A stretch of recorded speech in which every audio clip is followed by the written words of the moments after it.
India മരിച്ചിട്ട് നാം ജീവിക്കുന്നത് എന്തിന്? ബുധനാഴ്ച പുറത്തിറങ്ങിയ പത്രങ്ങളുടെ ഒന്നാം പേജിൽ ഒരു ചിത്രമുണ്ടായിരുന്നു. സിയാച്ചിനിൽ മരിച്ച ലാൻസ് നായിക് ബി സുധീഷിൻ്റെ മൃതദേഹത്തിനരികെ 4 മാസം പ്രായമുള്ള ഏക മകൾ മീനാക്ഷിയെ ഒരു ബന്ധു കൊണ്ടുവന്ന് കാണിക്കുന്നത്. മകളെ ഒരു തവണ പോലും കാണാതെയാണ് സുധീഷ് യാത്രയായത്. അതേ പത്രത്തിലെ മറ്റു പേജുകളിലെ വാർത്തകളും ഞാൻ വായിച്ചു നോക്കി. സർവകലാശാലകളിൽ രാജ്യസ്നേഹത്തെ ചൊല്ലി തല്ല്, നിയമസഭയിൽ ബഹളം, പാർലമെന്റിൽ ബഹളം, രാഷ്ട്രീയ കൊലപാതകം, ബാർ കോഴ, അടുത്ത തെരഞ്ഞെടുപ്പിനുള്ള അടവ് നയങ്ങൾ. എനിക്ക് ഒരേ സമയം അതിയായ ദുഃഖവും ലജ്ജയും തോന്നി.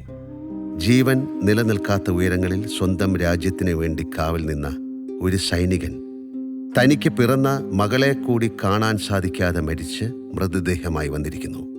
അദ്ദേഹത്തെ പോലുള്ളവർ തൻ്റെ ജീവൻ ബലി നൽകി നിലനിർത്തുന്ന സ്വാതന്ത്ര്യത്തിലും സുരക്ഷയിലും ഇരുന്ന് നമ്മൾ പരിഹാസരായി പകിട കളിക്കുന്നു.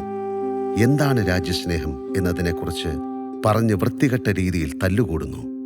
ഇതിൽ പരം നാണം കെട്ട മറ്റെന്തുണ്ട് ഭൂമിയിൽ? രാജ്യത്തിനു വേണ്ടി സ്വന്തം ജീവൻ ബലിവെക്കുന്ന മനുഷ്യരെ അപമാനിക്കാൻ ഇതിൽ കൂടുതൽ മറ്റെന്ത് വേണം?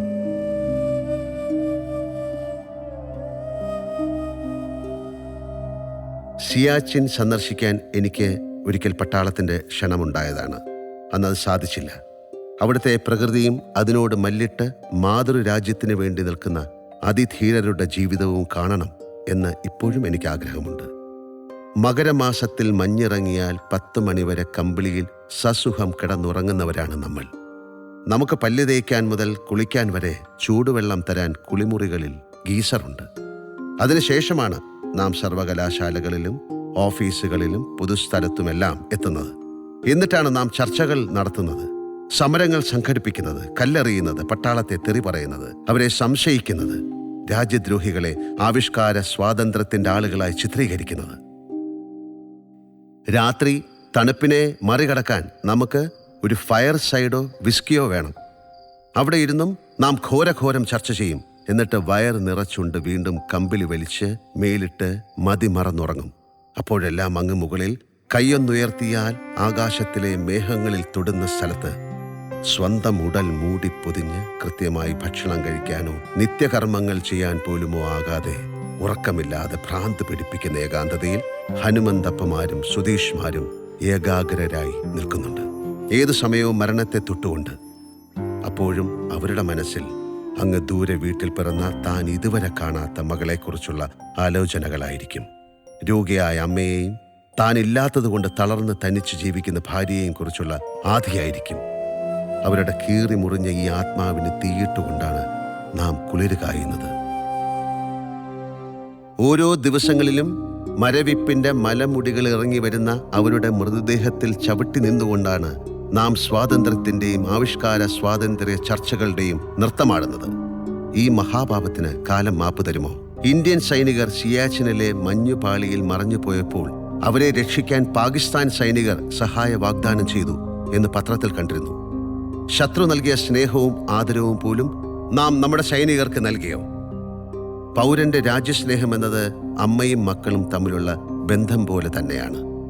വളർത്തി വലുതാക്കിയ അമ്മയെ തള്ളിപ്പറയുകയും അവരെ വഴിയിൽ ഉപേക്ഷിക്കുകയും ചെയ്യുന്ന മക്കളെ സമൂഹം ഏത് നിലയിലാണ് കാണുന്നത്? അവരെക്കുറിച്ചുള്ള നമ്മുടെ മതിപ്പ് എത്രയാണ്? അതുപോലെ തന്നെയാണ് ജനിച്ച രാജ്യത്തോടുള്ള പൗരന്റെ മനോഭാവവും.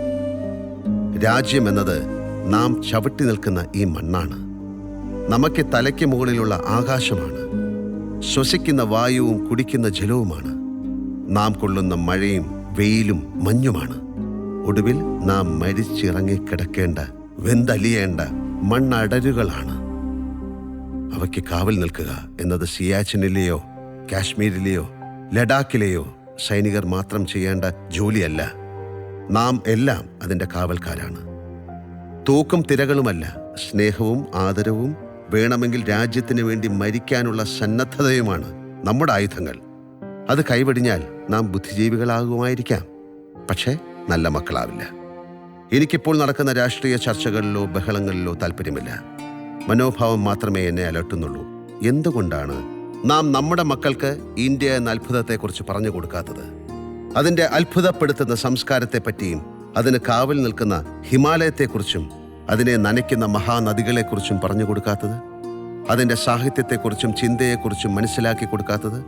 ഒരച്ഛൻ മകൾക്ക് അയച്ച കത്തുകളെങ്കിലും വായിക്കാൻ നൽകാത്തത്? അത് ചെയ്താൽ മാത്രം മതി. ഒരു മകനും മകളും ഇന്ത്യക്കെതിരെ ഇവിടെ ജീവിച്ചുകൊണ്ട് മുദ്രാവാക്യം വിളിക്കില്ല. എവിടെയോ ഒരു പട്ടാളക്കാരൻ മരിച്ചു വീഴുമ്പോൾ നമ്മുടെ മക്കൾ ഒരു നിമിഷം സ്വയം കണ്ണടച്ചു നിന്നോളും. ഒരു തുള്ളി കണ്ണീർ പൂക്കൾ ഉദകമായി നൽകിക്കോളും. കുട്ടികളെ അയക്കേണ്ടത് സംസ്കാരത്തിൻ്റെ സർവകലാശാലകളിലേക്കായിരിക്കണം. അപ്പോൾ അവർ മുദ്രാവാക്യം വിളിക്കുന്ന അതേ ശക്തിയോടെ സല്യൂട്ട് ചെയ്യാനും പഠിക്കും. പ്രസംഗിക്കുന്ന അതേ വീറോടെ രാജ്യത്തെ ഓർത്ത് കരയാനും പഠിക്കും. അക്രമിയുടെ സ്വാതന്ത്ര്യത്തിന് വേണ്ടി വാദിക്കാത്ത സ്വരാജ്യത്തിൻ്റെ സുരക്ഷയെക്കുറിച്ച് ചിന്തിക്കും. എല്ലാ ചിന്തകളും നല്ലതാണ്. അവ രാജ്യത്തെ ഏതെങ്കിലും തരത്തിൽ പുരോഗതിയിലേക്ക് നയിക്കുമെങ്കിൽ എല്ലാ സമരങ്ങളും നല്ലതാണ്. അത് രാജ്യത്തിൻ്റെ വളർച്ചയ്ക്ക് ഒരു ഇഷ്ടിക കൂടി വയ്ക്കുമെങ്കിൽ എല്ലാ ചർച്ചകളും നല്ലതാണ്. അത് എത്രയോ പേർ ജീവൻ നൽകി നേടിയ നിലനിർത്തുന്ന രാജ്യസ്വാതന്ത്ര്യത്തെ കൂടുതൽ സുരക്ഷിതമായി നിലനിർത്തുമെങ്കിൽ അല്ലാത്തതെല്ലാം വ്യർത്ഥം മാത്രമല്ല, മാതൃനിന്ദ കൂടിയാണ്. ആരാണ് എഴുതിയത് എന്നോർമ്മയില്ല. ഇന്ത്യ ജീവിക്കുമ്പോൾ നമ്മൾ മരിക്കുന്നതെങ്ങനെ? ഇന്ത്യ മരിച്ചിട്ട് നമ്മൾ ജീവിച്ചിട്ട് എന്ത് കാര്യം? ജയ് ഹിന്ദ്. സ്നേഹപൂർവ്വം, മോഹൻലാൽ.